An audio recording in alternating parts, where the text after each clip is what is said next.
Hello दोस्तों, कैसे हैं आप लोग। आई होप आप सभी अच्छे होंगे। मैं आप सभी का गोविंद गुरु के चैनल पर स्वागत करता हूं। आज मैं आप सभी के लिए 21 सितंबर 2014 का ईवीएस पेपर का एनालिसिस लेकर आया हूं। एक बात और, आप लोग मुझे फेसबुक, इंस्टाग्राम, ट्विटर पर फॉलो कर सकते हैं। टेलीग्राम और व्हाट्सएप से आप लोग जुड़ जाइए। मैं इसका लिंक वीडियो के डिस्क्रिप्शन में दे दूंगा। अगर आप लोगों को मेरा वीडियो पसंद आ रहा है तो मेरे वीडियो को लाइक करें, शेयर करें, कमेंट करें और सब्सक्राइब भी करें। तो चलिए आगे बढ़ते हैं। क्वेश्चन नंबर 1 में क्या दिया है? कांसा यानी ब्रॉन्ज। ठीक है, दो धातुओं का मिश्रण है। ये धातुएं हैं तांबा और जस्ता, तांबा और टीन, तांबा और लोहा, एल्युमिनियम और टीन। तो देखिए, तांबा और टीन का मिश्रण होता है। गोलकुंडा के किले में भी तोपों में यूज हुआ था, हम लोग पाए हुए थे। ठीक है, किसमें पाए हुए थे? हैदराबाद के गोलकुंडा के किला में जो तोप बना हुआ था उसमें भी कांसा का यूज हुआ था। ठीक है, यह किसका मिश्रण होता है? तांबा और टीन का मिश्रण होता है। ठीक है, नेक्स्ट क्वेश्चन पे चलते हैं। क्वेश्चन नंबर 2 में क्या दिया है? निम्नलिखित समूहों में से उस समूह को चुनिए जिसमें खाना पकाने का तरीका दिया गया है। उबाल कर, गूथ कर। देखिए, गूथ कर तो क्या होता है? गूथने से आटा गूथा जाता है, तो खाना तो पकेगा नहीं। भून कर पक सकता है लेकिन गूथ कर नहीं पकेगा। सेक कर, उबाल कर, बेल कर। बेल कर भी नहीं पकेगा। सेक कर भी पक सकता है, उबाल कर भी पक सकता है, लेकिन बेल कर नहीं होगा। ठीक है, तल कर, भिगो कर। देखिए, तल कर पक सकता है लेकिन भिगो कर नहीं पक सकता है। भून कर भी पक सकता है। सेक कर, तल कर, भून कर। देखिए, इसमें सेक कर भी है, तल कर भी है और भून कर भी है। तो इसलिए इस क्वेश्चन का राइट आंसर ऑप्शन नंबर 4 हो जाएगा कि सेक कर, तल कर, भून कर। ठीक है, नेक्स्ट क्वेश्चन पे चलते हैं। क्वेश्चन नंबर 3 में क्या दिया है? माउंट एवरेस्ट के विषय में सही कथन चुनिए। यह जम्मू कश्मीर का भाग है और इसकी चोटी का ऊंचाई 8,900 मीटर है। यह नेपाल का भाग है और इसकी चोटी का ऊंचाई 8,900 मीटर है। यह भारत का भाग है और इसकी चोटी की ऊंचाई 9,850 मीटर है। यह तिब्बत का भाग है और इसकी चोटी की ऊंचाई 9,850 मीटर है। तो इस क्वेश्चन का राइट आंसर ऑप्शन नंबर 2 हो जाएगा। यह नेपाल का भाग है और इसकी चोटी की ऊंचाई 8,900 मीटर है। इसको हम लोग सागर माथा के नाम से भी जाना जाता है। किसके नाम से जाना जाता है? सागर माथा के नाम से। तो इस क्वेश्चन का राइट आंसर क्या हो जाएगा? ऑप्शन नंबर 2 इस क्वेश्चन का राइट आंसर हो जाएगा। नेक्स्ट क्वेश्चन पे चलते हैं। क्वेश्चन नंबर 4 में क्या दिया है? रेगिस्तानी ओक एक पेड़ का नाम है जिसकी जड़ें उस गहराई तक जमीन में भीतर जाती है जब तक पानी तक ना पहुंच जाए। इस पेड़ की जड़ की गहराई इस पेड़ की ऊंचाई का लगभग 30 गुना होती है। यह पेड़ पाया जाता है राजस्थान, ऑस्ट्रेलिया, अबू धाबी, रूस। तो देखिए, रेगिस्तानी वो कहाँ पाया जाता है? ऑस्ट्रेलिया में पाया जाता है। कहाँ पाया जाता है? ऑस्ट्रेलिया में पाया जाता है। और इसके तने में क्या होता है? पानी इकट्ठा हो जाता है और स्थानीय लोग तना में पाइप डालकर उस पानी को पीते भी हैं। ठीक है, रेगिस्तानी ओक के तने में क्या होता है? पानी इकट्ठा भी हो जाता है। ठीक है, तो इस क्वेश्चन का राइट आंसर ऑप्शन नंबर 3 हो जाएगा। यहाँ मिस प्रिंटिंग है क्योंकि 3 है लेकिन ऊपर नीचे लिखा गया है। ठीक है, तो इस क्वेश्चन का राइट आंसर ऑप्शन नंबर 3 होगा। ठीक है, नेक्स्ट क्वेश्चन पे चलते हैं।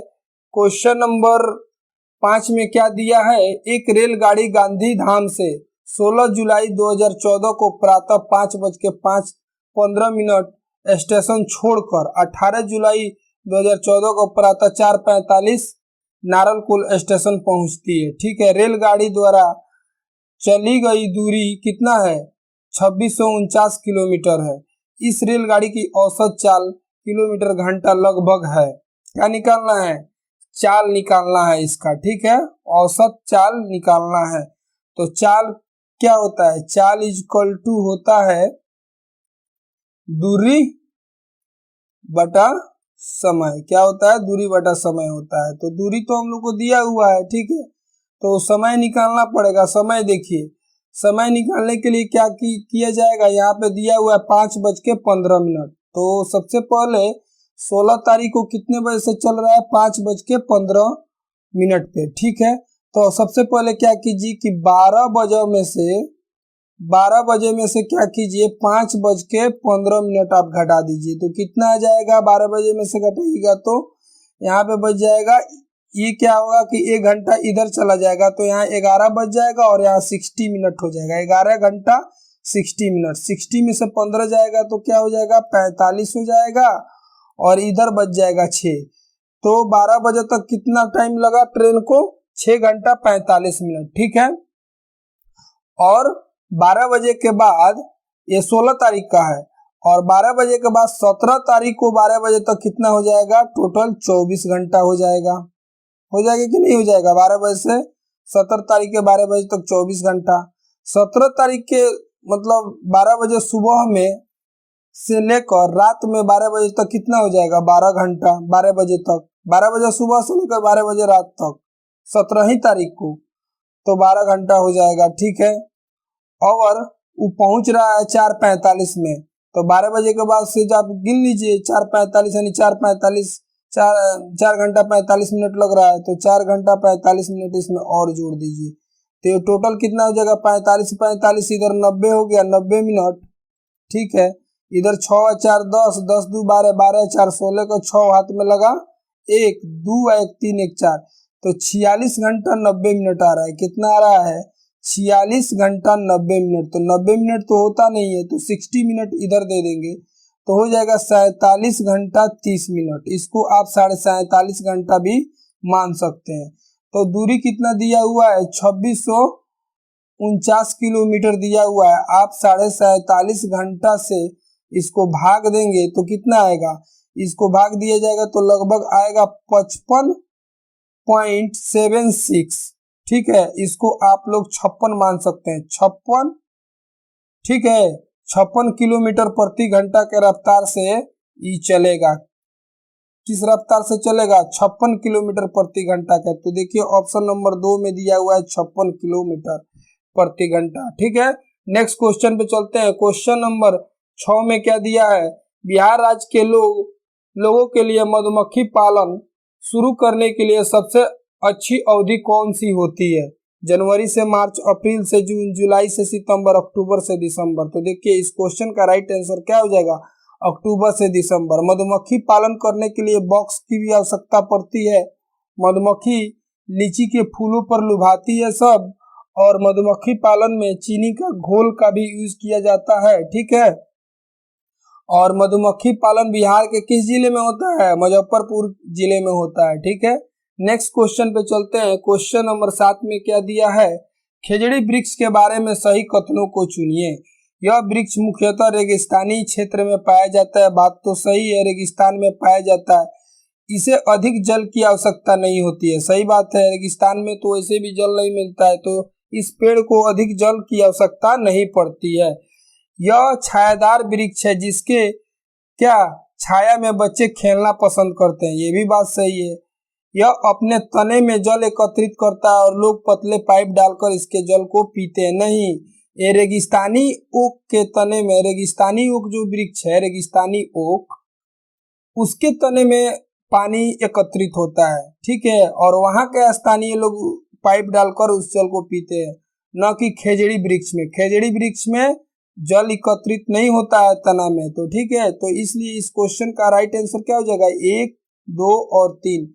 1 2 3 देखिए ऑप्शन नंबर 1 में ही दिया है, 1 2 3, इसलिए इस क्वेश्चन का राइट आंसर ऑप्शन नंबर 1 हो जाएगा। नेक्स्ट क्वेश्चन पे चलते हैं। क्वेश्चन नंबर 8 में क्या दिया है, हाथियों के विषय में नीचे दिए गए कौन सा कथन सही है, ठीक है। हाथी अपनी अत्यधिक भार होने के कारण बहुत आराम करना पसंद करता है। नहीं, हाथी 3 से 4 घंटा ही सोता है। कितना घंटा सोता है, 3 से 4 घंटा, ठीक है। 3 महीने का हाथी के बच्चे का भार सामान्य लगभग 2 क्विंटल होता है। ये बात सही है कि हाथी के बच्चे 2-3 महीने के बच्चे का भार 2 क्विंटल तक होता है। वयस्क हाथी एक दिन में 2 क्विंटल से अधिक पत्ते और झाड़ियां खा सकता है। नहीं, वयस्क हाथी 100 किलो से लेकर 136 किलो तक पत्ता क्या करता है, खा सकता है। ठीक है। हाथी दिन में 8 से 10 घंटा सोता है, नहीं, हाथी दिन में 3 से 4 ही घंटा सोता है। तो इसलिए इस क्वेश्चन का राइट आंसर एक ही दिख रहा है जो ऑप्शन नंबर 2 है। तो क्वेश्चन नंबर 8 का राइट आंसर क्या हो जाएगा, ऑप्शन नंबर 2 हो जाएगा। नेक्स्ट क्वेश्चन पे चलते हैं। क्वेश्चन नंबर 9 में क्या दिया है, नीचे दिए गए पैराग्राफ पढ़िए जिसे गांव के एक छात्र ने अपने घर के विषय में लिखा है। मैं गांव से आया हूं, हमारे गांव में अत्यधिक वर्षा होती है, इसलिए हमारे घर धरती से लगभग 10 से 12 फुट यानी 3 से 3.5 मीटर ऊंचे बने होते हैं। उन्हें मजबूत बांस के खम्भों पर बनाया जाता है। ये घर अंदर से भी लकड़ी के बने होते हैं। यह गांव होना चाहिए आंध्र प्रदेश में, तमिलनाडु में, असम में, उत्तराखंड में।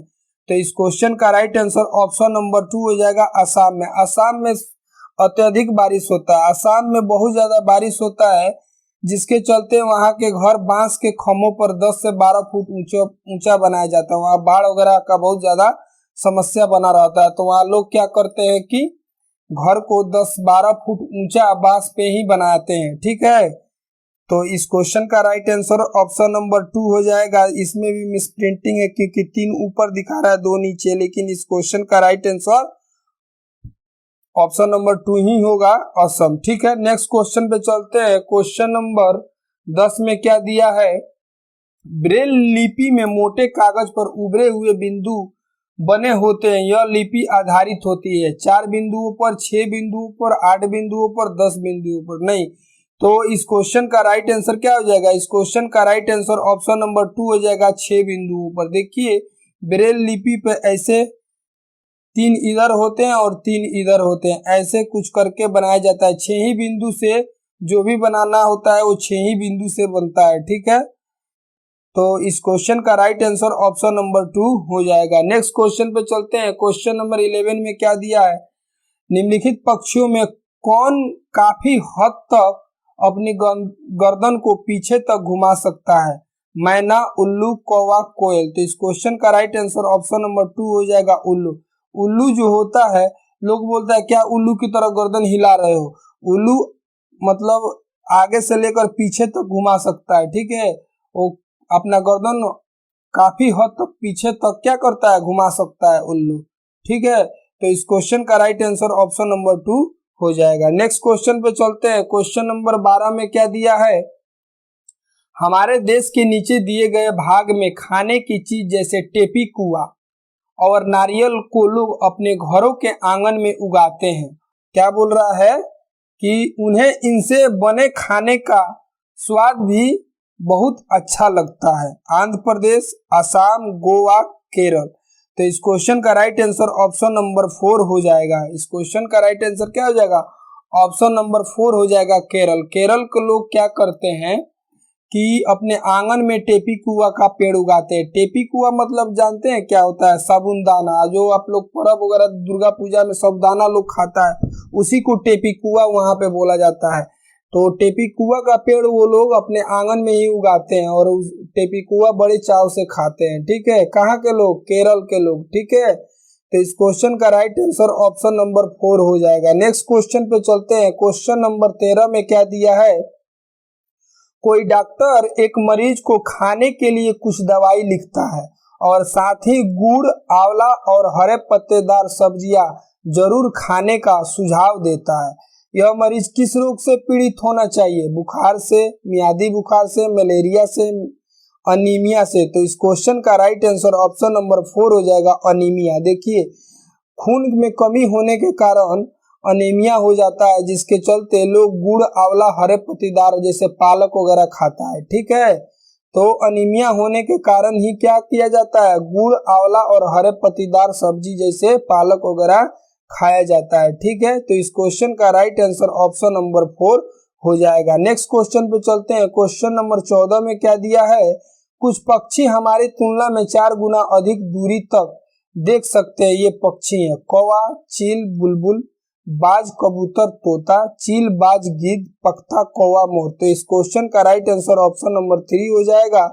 चील, बाज और गिद्ध क्या होता है, हम हमारे से 4 गुना अधिक दूरी तक देख सकता है। चीलबाज गिद्ध क्या है, हमसे 4 गुना अधिक दूरी तक देख सकता है। ठीक है, तो इसलिए इस क्वेश्चन का राइट आंसर ऑप्शन नंबर 3 हो जाएगा। नेक्स्ट क्वेश्चन पे चलते हैं। क्वेश्चन नंबर 15 में क्या दिया है, भारत के मानचित्र में दिल्ली की स्थिति के सापेक्ष हिमाचल प्रदेश की राजधानी शिमला और मध्य प्रदेश की राजधानी भोपाल स्थित है। दिल्ली के उत्तर पूर्व और उत्तर पश्चिम, दक्षिण पश्चिम और दक्षिण पूर्व में, उत्तर और दक्षिण में, दक्षिण पूर्व और उत्तर पश्चिम में। देखिए दिल्ली यहाँ पे है, ठीक है, और हिमाचल प्रदेश यहाँ पे है और मध्य प्रदेश यहाँ पे है।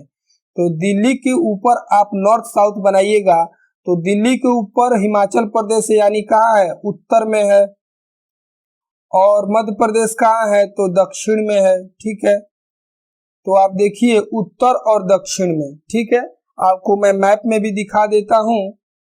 तो इस क्वेश्चन का राइट आंसर क्या हो जाएगा, इस क्वेश्चन का राइट आंसर ऑप्शन नंबर 3 हो जाएगा। क्वेश्चन नंबर 16 में क्या दिया है, ईवीएस सापेक्षण डैश अर्थ प्रयुक्त होता है, environmental skills, environmental science, environmental social, environmental studies. तो इस क्वेश्चन का राइट आंसर क्या हो जाएगा, इस क्वेश्चन का राइट आंसर ऑप्शन नंबर 4 हो जाएगा। ईवीएस का मतलब क्या होता है, एनवायरमेंटल स्टडीज होता है। क्या होता है, एनवायरमेंटल स्टडीज होता है। ठीक है, नेक्स्ट क्वेश्चन पे चलते हैं। क्वेश्चन नंबर 17 में क्या दिया है, निम्नलिखित में से कौन सा प्राथमिक स्तर पर पर्यावरण अध्ययन के शिक्षण का उद्देश्य क्या है, नहीं है। यहाँ पे पूछ क्या रहा है, नहीं पूछ रहा है। जब भी नहीं पूछे तो 3 के 3 आंसर सही होते हैं और एक ही गलत होता है, हमको वही ढूंढना है। ठीक है, ऑप्शन में देखते हैं क्या दिया है, कक्षा कक्ष में होने वाले उद्गम को विद्यालय के बाहर दुनिया के साथ जोड़ना, ये तो ठीक बात है। शिक्षक कक्षा कक्ष में कड़े अनुशासन को सुनिश्चित करें, यही इसका देखिए कड़ा अनुशासन हम लोग को नहीं लाना है, जबकि नहीं पूछ रहा है तो यही इसका राइट आंसर हो जाएगा। फिर भी हम लोग ऑप्शन सारे पढ़ते हैं। बच्चों को प्रश्न पूछने के लिए अवश्य अभिप्रेरित करना, ये तो सही बात है। आप प्रश्न पूछेगा तो उसका जिज्ञासा और बढ़ेगा पढ़ने के लिए, ये तो बहुत अच्छी बात है प्रश्न करना। बच्चों को अपने निकटतम परिवेश से परिचय प्राप्त करने के लिए अवश्य अभिप्रेरित करना, ये भी ठीक बात है। तो इस क्वेश्चन का राइट आंसर ऑप्शन नंबर 2 हो जाएगा।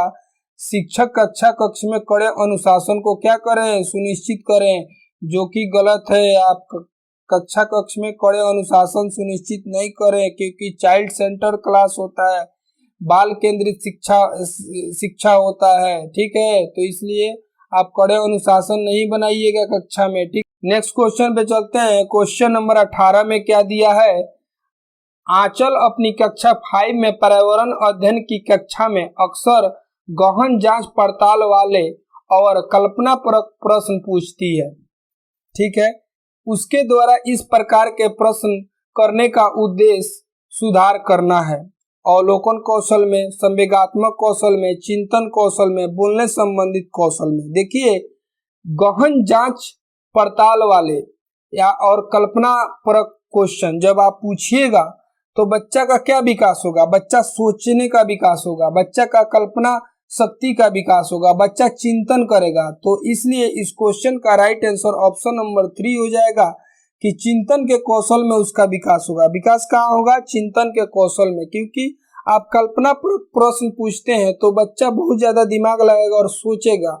जैसे आप एक क्वेश्चन पूछ लीजिए कि अगर बिजली नहीं होती तो क्या होती, ठीक है, अगर डीजल नहीं होता तो क्या होता, अगर 1 सप्ताह के लिए डीजल नहीं होता तो क्या होता। तो ये तो कल्पना प्रश्न हो गया। अब बच्चा सोचना स्टार्ट कर देगा कि एक सप्ताह के लिए डीजल नहीं होगा तो कृषि यंत्र बंद हो जाएंगे, ट्रैक्टर बंद हो जाएगा। ठीक है, पानी देने वाला जो खेतों में पानी पटाया जाता है पंप सेट, वो बंद हो जाएगा। बहुत सारा मतलब सोचने का हर किसी का अपना अपना थॉट होगा। ठीक है, सोचने का।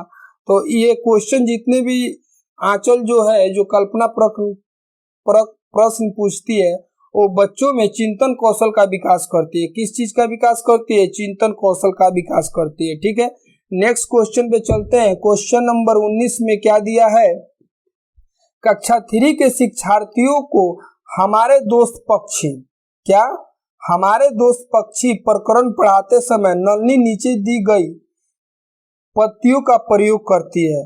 पक्षियों पर आधारित बीज चित्र दिखाना, विभिन्न पक्षियों की तस्वीर वाले चार्ट का प्रयोग करना और संक्षेप में उनका वर्णन करना, शिक्षार्थियों को नजदीक के पार्क में ले जाना और उनसे पक्षियों को ध्यान से देखने के लिए कहना।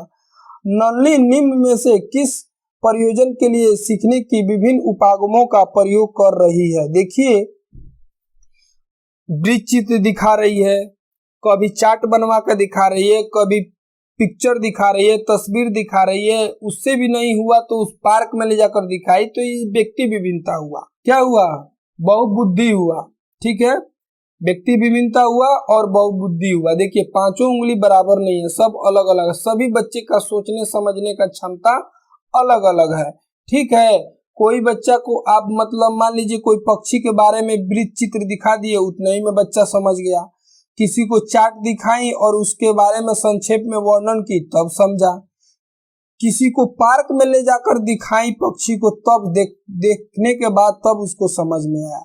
तो इसका मतलब ये हुआ कि व्यक्ति विभिन्नता है, सभी बच्चे अलग अलग हैं। ऑप्शन देखते हैं, अपनी पाठ्य योजना का पालन करना नहीं, बहुबुद्धि वाले शिक्षार्थी की विभिन्न आवश्यकताओं को पूरा करना। हाँ, देखिए, बहुत सारे क्लास में बच्चे होते हैं और सबका बुद्धि अलग अलग है। किसी का बुद्धि बहुत डेवलप है तो एक ही बार में समझ जाएगा, किसी को हर तरीका से समझाना पड़ेगा। तो ठीक है, इसलिए इस क्वेश्चन का राइट आंसर क्या हो जाएगा? ऑप्शन नंबर 2 हो जाएगा। बहुबुद्धि वाले शिक्षार्थियों की विभिन्न आवश्यकताओं को क्या करना है? पूरा करना है। ठीक है, दूसरे शिक्षक और अभिभावक को प्रभावित करना, ये नहीं होगा। शिक्षार्थियों में तर्क शक्ति का विकास करना, ये भी नहीं होगा। इस क्वेश्चन का राइट आंसर ऑप्शन नंबर 2 हो जाएगा। नेक्स्ट क्वेश्चन पे चलते हैं। क्वेश्चन नंबर 20 में क्या दिया है? खेल जो हम खेलते हैं, प्रकरण के शिक्षण में शिक्षार्थियों की अधिकतम भागीदारिता के लिए निम्न में से कौन सी शिक्षण युक्ति अधिक प्रभावी होगी? देखिए, क्वेश्चन में बोल रहा है कि कोई मतलब खेल खिलाया जा रहा है, उसमें टीचर सोच रहा है कि इसमें सभी के सभी बच्चे भागी ले। ठीक है, क्या ले? सभी बच्चों का भागीदारिता हो। तो कोई ऐसा शिक्षण युक्ति बताया गया है जिसको हम लोग इसमें से चुन कर बताना है। कौन ऐसा शिक्षण युक्ति है जिसको लागू करने से सभी के सभी बच्चे क्या करेंगे? भागीदारिता अपना अपना सुनिश्चित करेंगे। ठीक है, ऑप्शन देखते हैं। शिक्षार्थियों को खेल के मैदान में ले जाना और उन्हें अलग अलग दिन में अलग अलग खेल खिलाना, विभिन्न खेलों के खेल कार्ड बनाना और उन्हें शिक्षार्थियों को दिखाना, शिक्षार्थियों को भीतर और बाहर खेले जाने वाले विभिन्न खेल के नाम याद करने के लिए कहना, शिक्षार्थियों को टेलीविजन पर खेल संबंधित कार्यक्रम को दिखाना और उस पर आधारित समान परियोजना कार्य बनाने के लिए कहना। तो हाँ, इस क्वेश्चन का राइट आंसर ऑप्शन नंबर 4 हो जाएगा। देखिए, आप कभी भी टेलीविजन यानी मल्टीमीडिया कैप्सूल का यूज कीजिएगा तो उसमें क्या होता है? बच्चे की सारे के सारे इंद्रियां टच होती हैं। जो बच्चा नहीं देख सकता है वो सुन के समझेगा, जो नहीं सुन सकता है वो देख के समझेगा। तो अगर टेलीविजन यानी मल्टीमीडिया कैप्सूल का यूज कीजिएगा, मोबाइल, लैपटॉप, प्रोजेक्टर, ये सब रेडियो वगैरह का यूज कीजिएगा, तो क्या होगा कि जितनी भी इंद्रियां हैं सभी के सभी उसमें टच करती है, सभी की सभी इंद्रियां छूती हैं, जिससे बच्चा ज्यादा से ज्यादा सीखता है। ठीक है, तो इस क्वेश्चन का राइट आंसर ऑप्शन नंबर 4 हो जाएगा। नेक्स्ट क्वेश्चन पे चलते हैं। क्वेश्चन नंबर 21 में क्या दिया हुआ है? निम्न में से कौन सा पर्यावरण की कक्षा में रूपात्मक आकलन का समुचित कार्य क्या है? नहीं है। पूछ रहा है क्या कि नहीं है। पाठ में दी गई महत्वपूर्ण शब्दावली और परिभाषाओं की व्याख्या करना, दी गए प्रयोगात्मक क्रियाकलाप को पूरा करने और अपने अवलोकन को दर्ज करना, दिए गए प्रयोगात्मक रूप को चिन्हांकन वाले आरेख बनाना, जल प्रदूषण की हानियों के विषय में चर्चा करना। तो यहाँ पे क्या पूछ रहा है? रूपात्मक आकलन का समुच्चय कार्य नहीं है। तो इस क्वेश्चन का राइट आंसर क्या हो जाएगा? इस क्वेश्चन का राइट आंसर ऑप्शन नंबर 4 हो जाएगा। जल प्रदूषण की हानियों के विषय में चर्चा करना। क्या करना है? जल प्रदूषण के विषय में, हानियों के विषय में चर्चा करना। ये एक रूपात्मक आकलन का समुचित कारण क्या है, नहीं है। तो इसलिए इस क्वेश्चन का राइट आंसर ऑप्शन नंबर 4 हो जाएगा। नेक्स्ट क्वेश्चन पे चलते हैं। क्वेश्चन नंबर 22 में क्या दिया है, जीव जंतु पर आधारित पाठ को पढ़ाने के बाद शीतल कक्षा 4 के शिक्षार्थियों के लिए चिड़ियाघर के भ्रमण का आयोजन करती है। यह डैश में शिक्षार्थियों की मदद करेगा। जीव जंतु संरक्षण के कौशल के विकास, दैनिक समय सारणी की चर्या में बदलाव, कक्षीय उद्गम को वास्तविक जीवन की परिस्थितियों के साथ जोड़ना, जीव जंतु को पालतू कैसे बनाया जाए इसके प्रति संवेदनशील विकसित करना।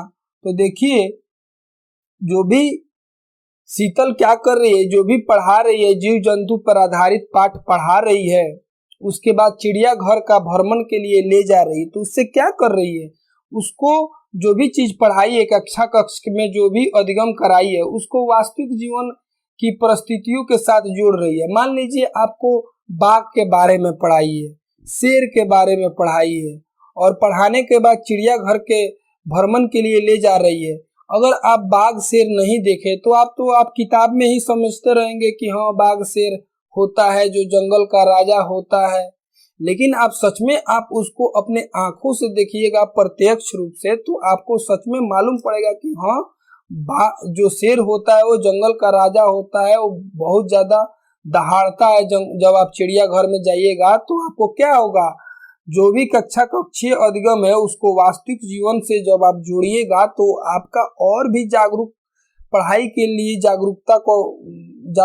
जागरूक होंगे, और आप में क्या होगा, टीचर के प्रति क्या होगा, आत्मविश्वास बढ़ेगा। ठीक है, तो इस क्वेश्चन का राइट आंसर ऑप्शन नंबर 3 हो जाएगा। कक्ष की उद्गम को वास्तविक जीवन की परिस्थितियों के साथ क्या करना है, जोड़ना है। ठीक है, नेक्स्ट क्वेश्चन पे चलते हैं। क्वेश्चन नंबर 23 में क्या दिया है, शालिनी कक्षा 5 के शिक्षार्थियों को पोषण पर आधारित प्रकरण से परिचित कराना चाहती है। उन्हें श्याम पट पर पाचन तंत्र का आरेख बनवाना चाहिए।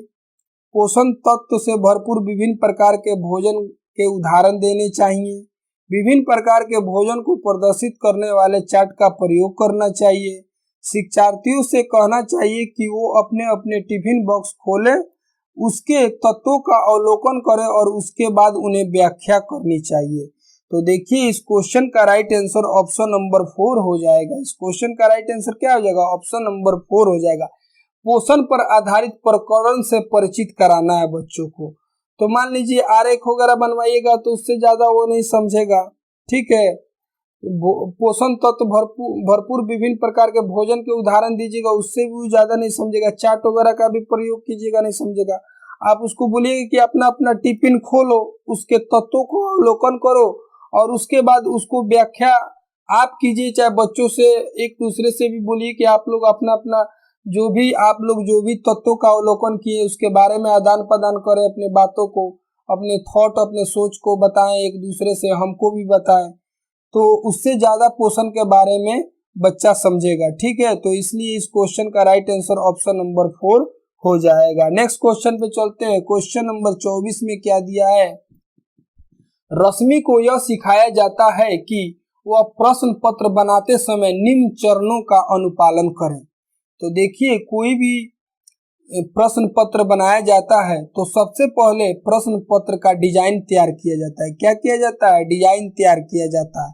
उसके बाद ब्लूप्रिंट तैयार किया जाता है, उसके बाद प्रश्न लिखा जाता है, उसके बाद प्रश्न का संपादन किया जाता है। देखिए, कोई घर भी बनाया जाता है तो आप किसी घर का डिजाइन देख के आए होते हैं, किसी रिलेटिव का, किसी गांव का, गांव में किसी बड़े आदमी का, चाहे कहीं में, मैं भी ऐसा घर बनाऊंगा। तो पहले डिजाइन आपके दिमाग में आता है, फिर उसका नक्शा बनाते हैं, ब्लूप्रिंट बनाते हैं, फिर उस पे काम लगाते हैं। ठीक है कि नहीं, फिर आप उस पे क्या करते हैं, काम लगाते हैं। उसी तरह इस प्रश्न पत्र बनाने में भी किया जाता है। पहले डिजाइन का तैयार किया जाता है, उसके बाद ब्लूप्रिंट तैयार किया जाता है, उसके बाद प्रश्न लिखा जाता है, उसके बाद प्रश्न पत्र का क्या होता है, संपादन होता है। ठीक है, उसके बाद क्या होता है, प्रश्न पत्र का संपादन होता है। तो इस क्वेश्चन का राइट आंसर क्या हो जाएगा, इस क्वेश्चन का राइट आंसर ऑप्शन नंबर क्या होगा, सबसे पहले क्या होगा, 2, डिजाइन तैयार करना। देखिए, 2 एक ही में दिया हुआ है, तो इसलिए इस क्वेश्चन का राइट आंसर ऑप्शन नंबर 2 हो जाएगा 2 4 1 3। ठीक है, तो इस क्वेश्चन का राइट आंसर ऑप्शन नंबर 2 हो जाएगा। नेक्स्ट क्वेश्चन पे चलते हैं। क्वेश्चन नंबर 25 में क्या दिया है? हरप्रीत अपने शिक्षार्थियों को यह सुझाव देना चाहती है कि पर्यावरण संरक्षण के लिए किस प्रकार एक व्यक्ति सबसे अच्छे संभव तरीके से अपना योगदान दे सकता है।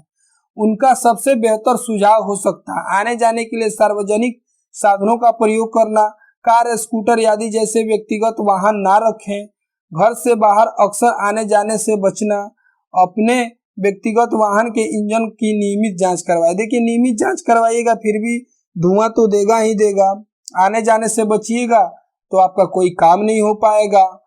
व्यक्तिगत वाहन नहीं रखिएगा तो इमरजेंसी में फिर कोई घटना घट सकता है। आप सिंपल सा काम कीजिए, अगर पर्यावरण संरक्षण करना है तो आप सार्वजनिक साधन का प्रयोग कीजिए। जैसे मान लीजिए कि आप कहीं जा रहे हैं, आप पर्सनली अपने गाड़ी से जा रहे हैं, 50 लोग अपने अपने गाड़ी से जा रहे हैं तो 50 गाड़ी से धुआं निकलेगा, लेकिन एक बस में 50 व्यक्ति बैठ गया तो समझिए कि एक ही बस से ना धुआं निकलेगा जो निकलेगा। तो अब ज्यादा से ज्यादा सार्वजनिक साधनों का उपयोग करें, इसलिए इस क्वेश्चन का राइट आंसर ऑप्शन नंबर 1 हो जाएगा। नेक्स्ट क्वेश्चन पे चलते हैं। क्वेश्चन नंबर 26 में क्या दिया है? कक्षा 5 के शिक्षार्थियों में जिज्ञासा जागृत करने का निम्न में से सबसे अच्छा तरीका क्या है? अधिक हस्तपरक अनुभव प्रदान करना, लिखित कार्य में उन्हें अधिक अभ्यास देना, अक्सर इकाई परीक्षण का आयोजन करना, गहन जांच परक और कल्पना परक प्रश्न पूछना है। तो इस क्वेश्चन का राइट आंसर ऑप्शन नंबर 4 हो जाएगा कि आप गहन जांच परक और कल्पना परक प्रश्न पूछिएगा तो बच्चों में क्या होगा? जिज्ञासा जागृत होगा। आप पढ़ा रहे हैं उसी में प्रश्न पूछ रहे हैं, चाहे पूछ लिए कि ये नहीं होगा तो क्या होगा, दिन नहीं होता तो क्या होता, बच्चे सब उसके बारे में बताते कि दिन नहीं होता तो ये होता, दिन नहीं होता तो सभी लोग रात में काम करते हैं। मतलब कल्पनाशीलता चाहे कल्पना प्रश्न पूछते हैं, जिससे क्या होता है उन लोगों का जिज्ञासा में क्या होगा? जिज्ञासा जागृत होता पढ़ने के प्रति। ठीक है, तो गहन जांच परक और कल्पना प्रश्न पूछने से क्या होता है? जिज्ञासा जागृत करता है। ठीक है, बच्चों को पढ़ाई में। ठीक, नेक्स्ट क्वेश्चन पे चलते हैं। क्वेश्चन नंबर 27 में क्या दिया है? यदि 1 महीने के लिए बिजली ना हो तो हमारे जीवन किस प्रकार प्रभावित होगा? इस प्रश्न का पूछने का उद्देश्य देखिए यही फिर आ गया, ये नहीं होता तो क्या होता। वही बात है कि 1 महीने के लिए बिजली नहीं होता तो क्या होता। तो बच्चा क्या करेगा? सोचेगा, चिंतन कौशल का विकास होगा, कल्पनाशीलता का विकास होगा। ठीक है, बच्चा सोचेगा कि बिजली नहीं होगा तो स्त्री नहीं होगा, बिजली नहीं होगा तो घर का मिक्सर मशीन नहीं चलेगा, बिजली नहीं होगा तो पंखा नहीं चलेगा, बिजली नहीं होगा तो फ्रिज नहीं चलेगा, बिजली नहीं होगा तो लैपटॉप नहीं चलेगा, बिजली नहीं होगा तो मोबाइल चार्ज नहीं होगा। सब बच्चे का अपना अपना सोच होगा, अपना अपना थॉट्स होगा, सब कल्पना करना स्टार्ट कर देंगे, सोचना चिंतन करना स्टार्ट कर देंगे। ठीक है, तो ऐसा क्वेश्चन से क्या होता है? बच्चों का कल्पना और चिंतन कौशल का विकास होता है। ऑप्शन देख लेते हैं। समुचित तरीके से बिजली का प्रयोग करने के प्रति शिक्षार्थियों को संवेदनशील बनाना नहीं होगा। बिजली के स्रोतों के विषय में शिक्षार्थियों का आकलन भी नहीं होगा।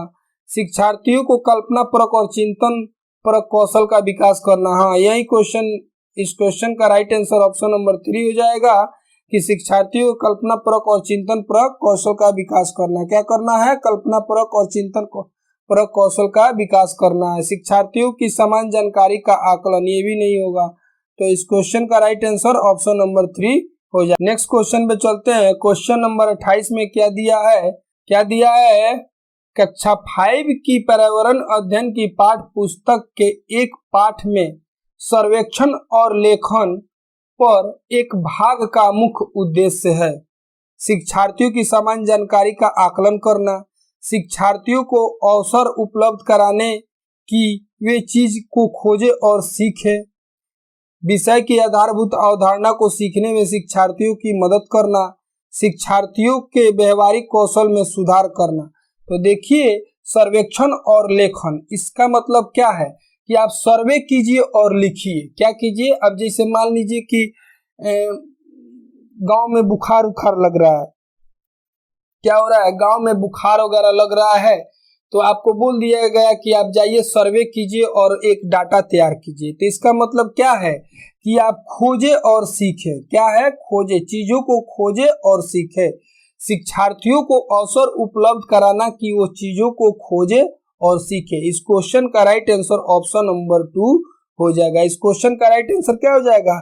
इस क्वेश्चन का राइट आंसर ऑप्शन नंबर 2 हो जाएगा। नेक्स्ट क्वेश्चन पे चलते हैं। क्वेश्चन नंबर 29 में क्या दिया है?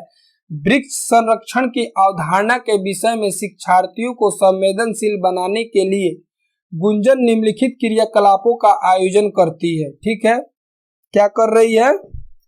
निम्नलिखित क्रियाकलापों का आयोजन कर रही है। देखते हैं क्या क्या क्रियाकलाप है। क्या दिया हुआ है?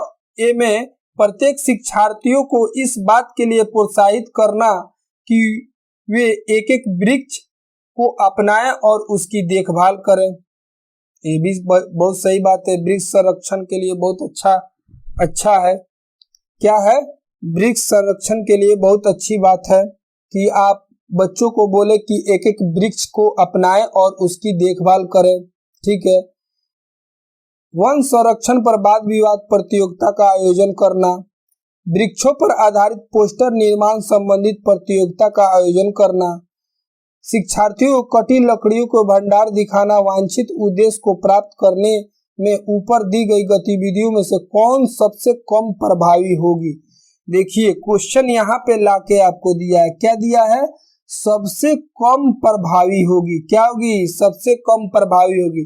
तो सबसे कम प्रभावी होगी, कौन सा सबसे कम प्रभावी है? लकड़ी के कटे लकड़ी का भंडारण दिखाना। अब बच्चों को ले जाकर कटे लकड़ी का भंडारण दिखाइएगा जहाँ पे 50 ट्रक लकड़ी काट के रखा गया है, तो बच्चों के दिमाग में क्या होगा कि लकड़ी काटना है, इसलिए ना यहाँ पे 50 ट्रक चौका हुआ है। भंडारण दिखाइएगा तो सबसे कम प्रभावी होगा। उसके दिमाग में यही हिंट करेगा कि लकड़ी को काटना है। वो कल परसों से लकड़ी लगेगा पेड़ पौधा उखाड़ने और काटने, तो आपको ये चीज लकड़ी का भंडारण नहीं दिखाना है बच्चों को, यही सबसे कम प्रभावी होगा। तो इस क्वेश्चन का राइट आंसर ऑप्शन नंबर 4 यानी डी हो जाएगा। ठीक है, इस क्वेश्चन का राइट आंसर क्या हो जाएगा? ऑप्शन नंबर 4 यानी डी हो जाएगा। नेक्स्ट क्वेश्चन पे चलते हैं। क्वेश्चन नंबर 30 में क्या दिया है? कक्षा 5 के शिक्षार्थियों को यदि यह समाप्त हो जाए पाठ पढ़ाने के बाद शिला प्रकरण के विषय में शिक्षार्थी की समझ के स्तर के विषय में जानने के लिए एक परीक्षण प्रसारित करती है, उसे यह जानकर आश्चर्य होता है कि एक बड़ी संख्या में शिक्षार्थी संबंधित अवधारणा को नहीं समझ पाए। इसका प्रमुख कारण हो सकता है। देखिए मैं ही आप लोगों को पढ़ा रहा हूँ और आप लोग नहीं समझ पा रहे हैं, तो इसका मतलब ये नहीं है कि आप लोग गलत हैं। इसका मतलब ये है कि मैं गलत हूँ, मुझमें कोई कमी है कि मैं आप लोगों को नहीं समझा पा रहा हूँ। अगर एक बच्चा फेल होता है तो इसका मतलब ये होता है कि सिस्टम फेल हो रहा है। इसका मतलब ये होता है कि टीचर फेल हो रहा है। एक बच्चा फेल होने का कारण क्या है? अगर एक बच्चा फेल हो रहा है तो इसका मतलब यही है कि शिक्षक फेल हुआ। आपने उसको सही तरीका से नहीं पढ़ाया, आपने उसको सही जानकारी नहीं दिया, जिसके वजह से वो फेल हो गया। उसके फेल होने का मतलब यही है कि सिस्टम फेल हुआ। ठीक है, तो इस क्वेश्चन को देखते हैं। उसने प्रकरण पढ़ाने के लिए सही पत्ती का प्रयोग नहीं किया। राइट, यही इसका राइट आंसर हो जाएगा ऑप्शन नंबर 1। वो सही तरीका से नहीं पढ़ाई है, जिसके वजह से क्या हुआ है? बच्चा सब नहीं सीखा है। बड़ी संख्या में शिक्षार्थी संबंधित अवधारणा को क्या किए हैं? नहीं समझ पाए हैं। ठीक है, तो इस क्वेश्चन का राइट आंसर क्या हो जाएगा? इस क्वेश्चन का राइट आंसर ऑप्शन नंबर 1 हो जाएगा। ठीक है, तो आज का क्लास यहीं पे समाप्त होता है। मिलते हैं फिर किसी नेक्स्ट वीडियो में। अगर आप लोगों को मेरा वीडियो पसंद आ रहा है तो लाइक करें, शेयर करें, कमेंट करें और सब्सक्राइब भी करें। ठीक है, धन्यवाद।